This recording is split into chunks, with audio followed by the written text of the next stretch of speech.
पर इसके पहले ये बताऊं, संपत्ति दो तरह की होती है, एक चल संपत्ति, एक अचल संपत्ति।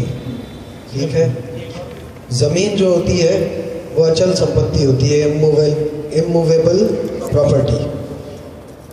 कार वगैरह ये चल संपत्ति है। हमारा देश अकेला ऐसा है जहां जमीन भी चल संपत्ति है। कैसे? किसान की जमीन सरकार ले लेती है, उसके बाद उसे अपनी ज़मीन चलती हुई दिखती है। वो देखो मेरी 5 बीघा लैंड क्रूज़र में जा रही है, वो मेरी 15 बीघा BMW बन गई, वो देखो मेरी 20 बीघा जा रही है। तो ज़मीन किसान की ले लेते हैं, उसके बाद गाड़ी के आगे कोई जानवर वानवर आ जाए, उसका खून लगे तो ख्याल आएगा, अरे ज़मीन में तो हमारे पुरखों का बाप दादा का खून लगा था, पसीना लगा था। लेकिन गाड़ी में बैठे लोग भी जालिम थोड़े ही हैं। अब अगर कुत्ते का बच्चा भी अगर गाड़ी के नीचे आ जाए तो दुख तो होता ही है।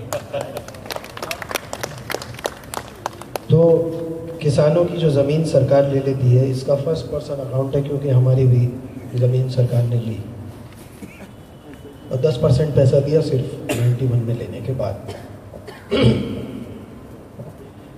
हड्डियों को सेहरा देने वाली ठंड और चमड़ी का रंग बदल देने वाली धूप के बावजूद उन्होंने खेतों में हल चलाए।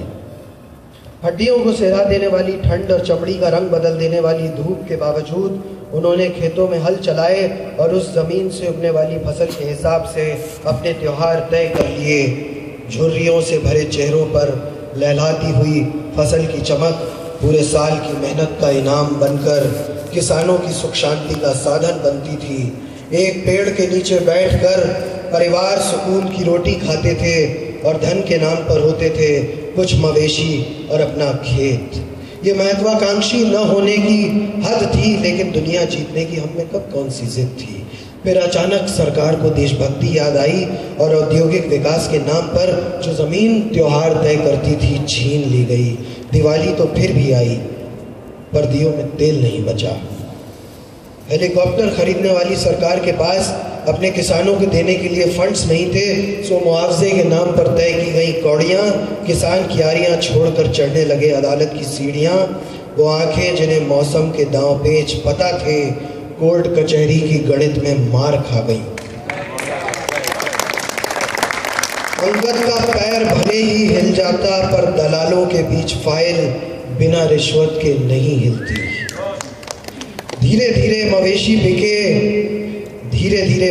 बिके, फिर जेवर और फिर घर, फिर महानगरों के चौराहों पर भीख मांगते हुए लाखों फोटोजेनिक चेहरे दिखे।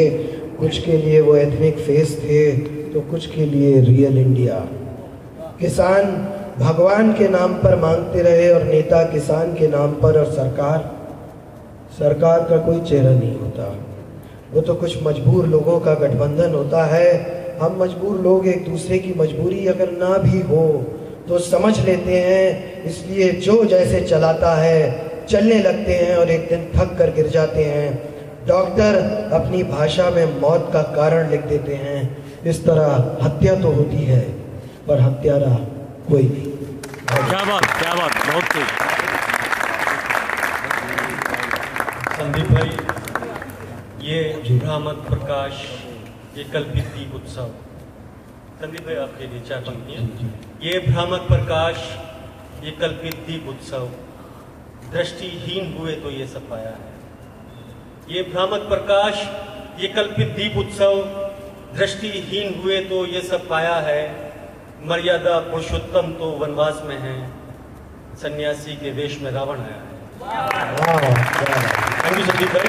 और संदीप भाई के बाद मैं आवाज दे रहा हूं अभिनव से।